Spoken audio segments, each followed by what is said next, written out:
Hey, thanks for being here. Let's do some pod crashing. Episode number 216 is with Joe Brown from the podcast Financial Heresy. Very good. Thank you for having me. Absolutely. I'm so glad that you have this podcast, Financial Heresy. And the reason why is because we are in this age now where we're sitting in cars for a long period of time again. We're sitting in our offices, but we don't have that financial leadership that we want. We've got to have somebody who understands and really gets us on track of what the economics are in this country. Yes, thank you. And I agree with that, because the reason why our country and our world is in this situation is because of a widespread lack of financial literacy. And so the more of us can understand about the way the economy actually works, the better we'll be able to navigate through it, and the stronger every individual will be. And the more we move that direction, the better off the entire system will be as well. So many people want that instant wealth, and they think that, okay, well, if I'm going to sit here and swap out stock and stuff like that left and right, isn't it about letting it grow and having its place? Exactly. Yes, we've all heard all the stories about the lottery winners and the professional athletes who just a few years after their windfall are bankrupt. So it is not about the quick cash. It's about financial literacy and doing the right things with it. And that's actually where the problem comes in, because most people don't know the right thing to do with it. It used to be 100 years ago, our grandparents could just go to work, keep their head down, save, and they'd be able to retire on that. And today, we kind of have to understand the way the system works. Otherwise, you're going to be doing the wrong things with your money. You're going to wake up and realize, man, this roast beef costs 10 times as much as it did 10 years ago, and I'm going to have to go back to work now. Do you think there really is a supply chain problem, or is this all supply and demand because it gives us an opportunity to raise those prices? Oh, that's a great question, because it raises the question of the chicken or the egg, what came first. So there are 100% supply chain issues going on. Okay. That is not the source, though. The source of this is really decades of central banks making money artificially easy, governments having more spending power than they would have otherwise, being able to fund legislation and regulations and push agendas that are not economically smart, and that would not happen in a free market without that intervention. And the result of this is a fragile economy that's starting to collapse before our eyes. And so supply chains breaking down and deglobalization, this is just a symptom of the root cause. You really bring up something here that a lot of listeners have probably never heard of before, or maybe they have in their own way: taxation theft. You put focus on that. 100%. It's so very, very basically, you got a room, you've got two wolves, and you've got a sheep, and everybody votes on what to have for dinner. What do you think is going to happen? So in whether you have that with just 3 people or whether you have 300 million people, the dynamics are still the same. When you have, number one, no choice. You are a part of the system whether you decide to be or not. And then number two, you have no choice over how much of your money gets taken from you. And then number three, where that money gets spent. Yep.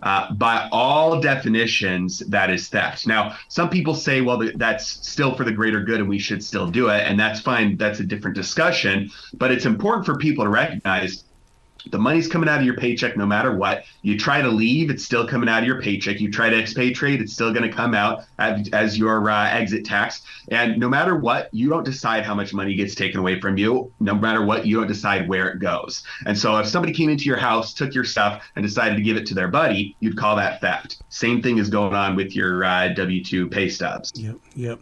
You got to settle this argument that I've had with my wife for several years, and it is that she believes that we should be paying off this house and getting rid of those payments. I see having those payments as being a long line of credit. What is your view on that as a financial advisor? Well, it definitely depends on a few factors. Number one, is it an adjustable rate mortgage or not? Is the debt adjustable rate? If so, it's very dangerous right now. Mm-hmm. Number two, it depends on the interest rate. If the interest rate is below the rate of inflation, then technically what you've done is you've spent money, you borrowed from somebody else, and then you're giving back money as you pay it back with dollars that are worth less than the ones you borrowed. See, I love that, the way you just put that, because you have just done a 3-part series on money's history, the evolution, and the future. I mean, you are thinking about all 3 of those levels, and you cover that so well on this podcast. Thank you. Yes, I really think it's important to understand the history, because if you want to know where we are, you have to understand where we came from. And so having paper money is a very new thing historically. For thousands of years, money was commodities. Money was gold coins, silver coins. Then there was a transition where we put it in the banks and got paper instead, but at least the paper was backed up by something of physical value. And then 50 years ago, there was another switch, and now we've been on virtual money, paper money, fiat. It's by declaration for the last 50 years, and now we're seeing the signs that's coming to the end. So the question is, what comes next? Yeah, the Bitcoin is one of those things where people are either on it or they're off it. And the thing that scares me is this stuff that I keep hearing about with metaverse money. And it's like, oh my God, where's the reality here? Yes, absolutely. So you're going to have pockets like that pop up always from time to time. It's very similar to just video game money, or it's also very similar to gift cards. Gift cards have been a thing for a long time. They're not going to be replacing the global reserve currency anytime soon. Your Starbucks gift card will stay at Starbucks, and that's about it.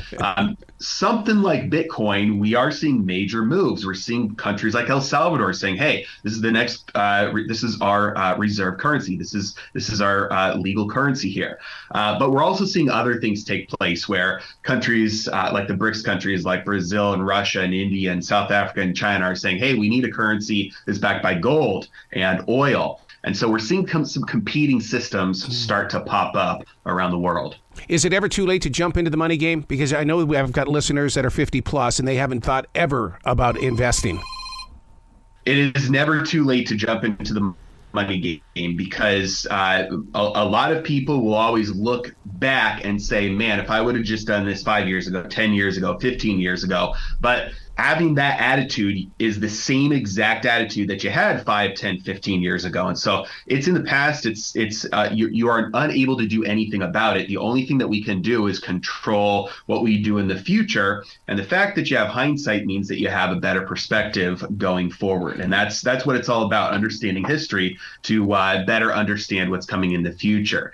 And so you've got 10 years left, 20 years left, 30 years left. If you're just thinking about the people who you're going to care for after you're gone, it's still never too late. The responsibility is on us to make sure that we do best for those who are relying on it. Well, congratulations on this podcast. I look forward to talking to you more and more in the future, sir, as you continue to grow this investment.